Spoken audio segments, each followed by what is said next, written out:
Estimados estudiantes, bienvenidos, bienvenidas a nuestra nueva clase de análisis financiero. Les saluda su profesor César Vinuesa.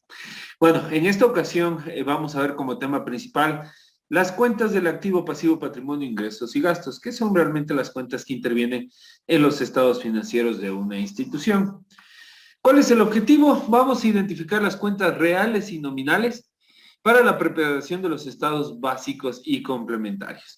Entonces aquí vamos a dividir la clase de hoy en dos temas: las cuentas de activos, pasivos, patrimonio, ingreso y gasto, y cuáles son los estados financieros básicos y complementarios.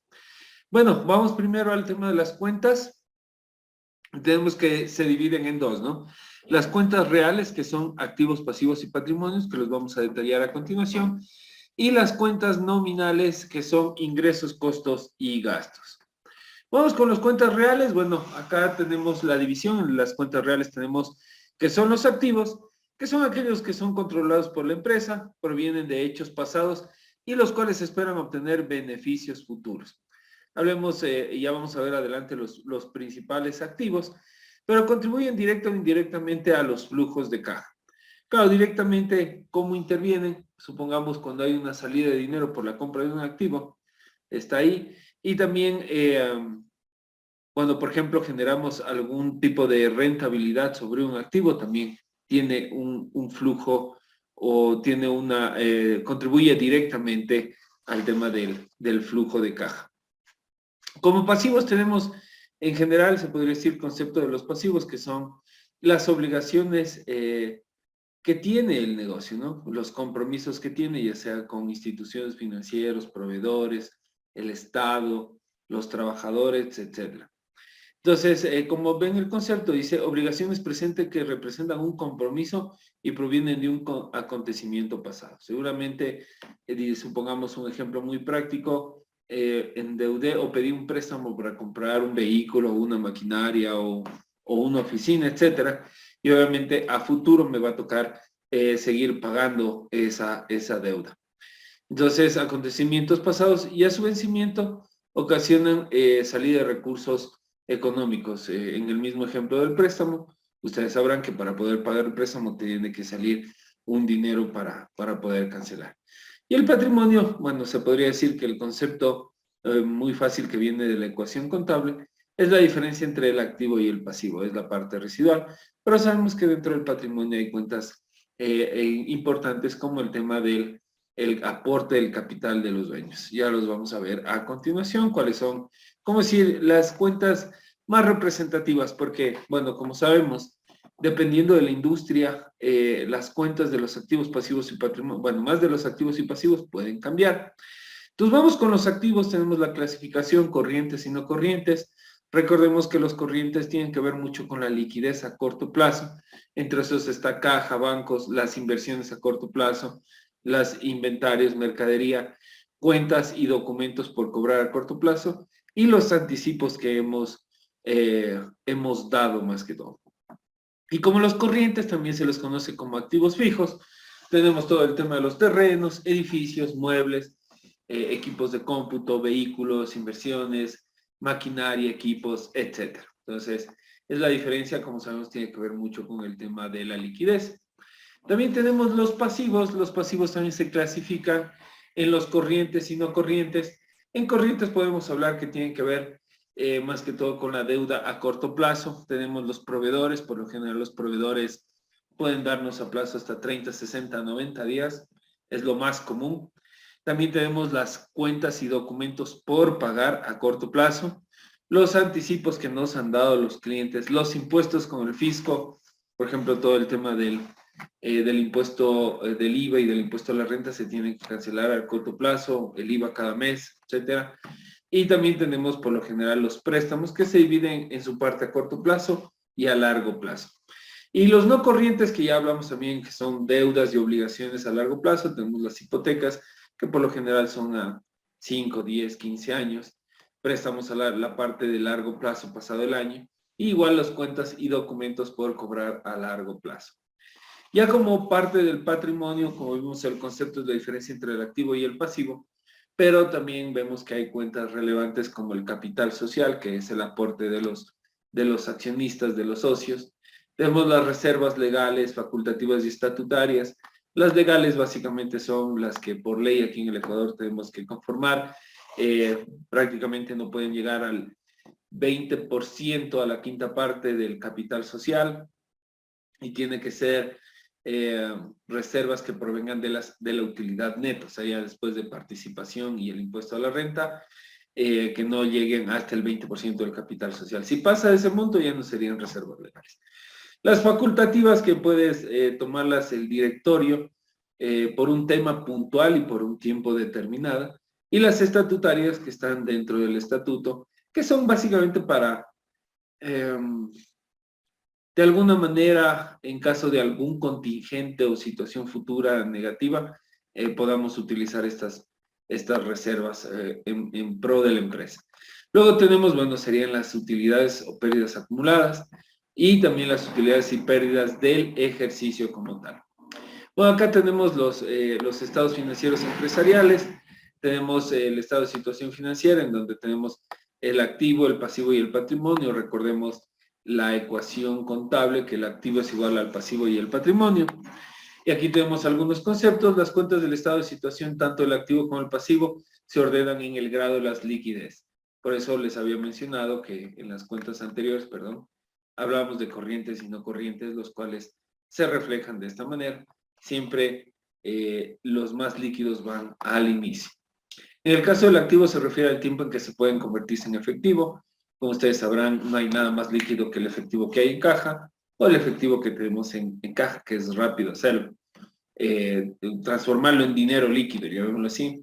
Pero en cambio un terreno, un edificio, un vehículo ya no es tan líquido y no es tan fácil cambiarlo a dinero.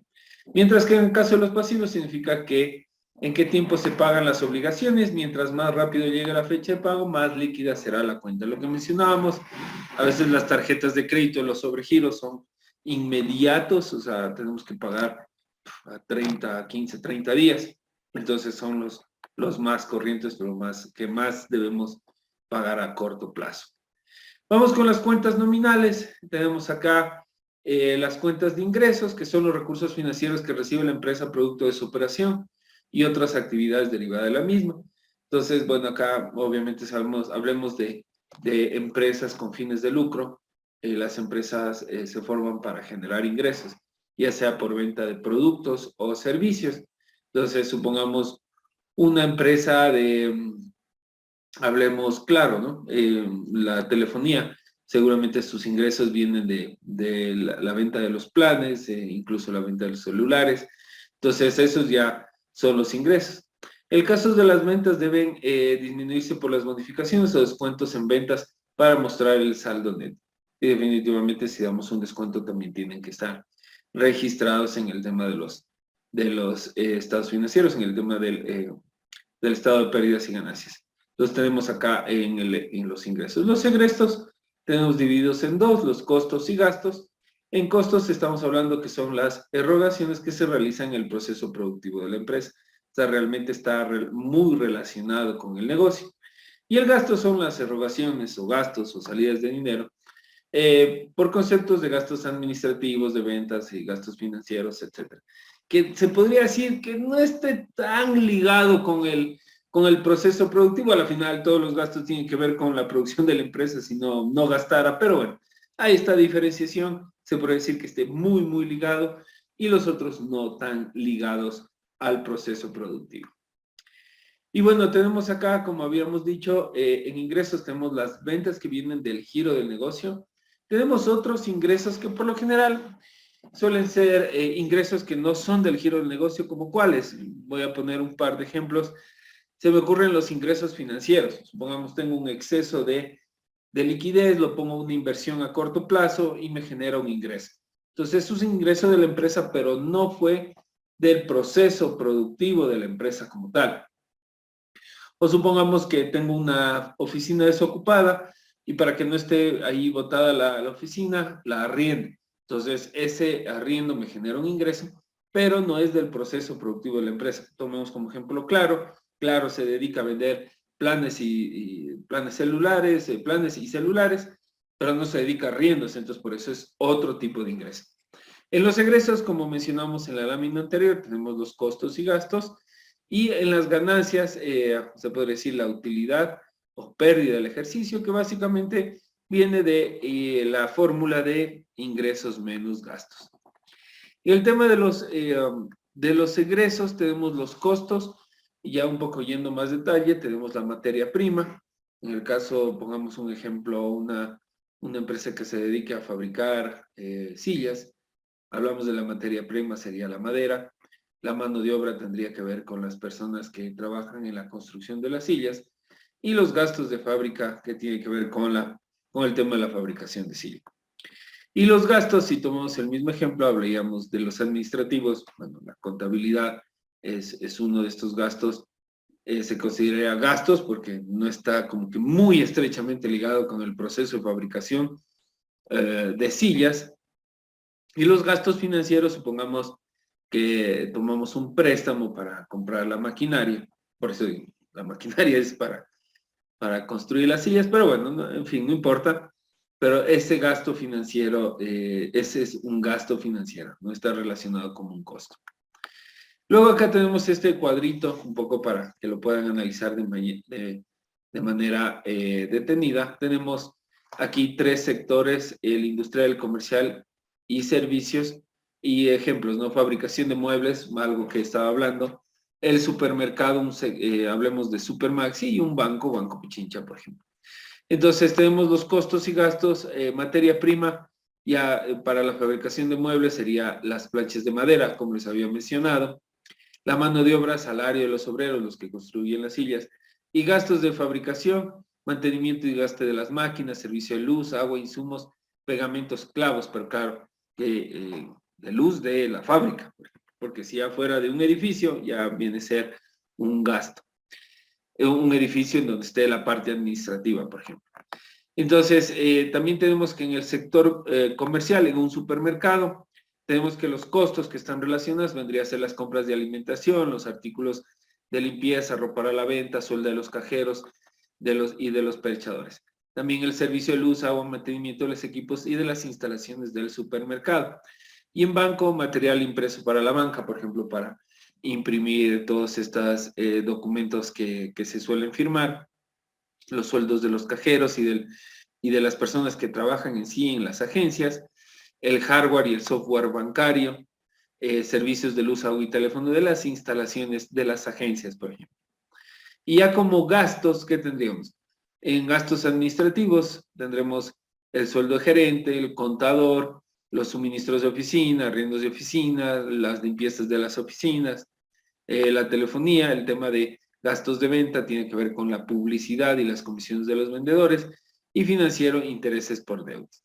Ya en el ejemplo del supermercado también, como verán, el gerente general, los contadores, oficinas, se repiten por lo general en los tres negocios. O sea, es como, claro, no son personas importantes en el negocio, ¿no?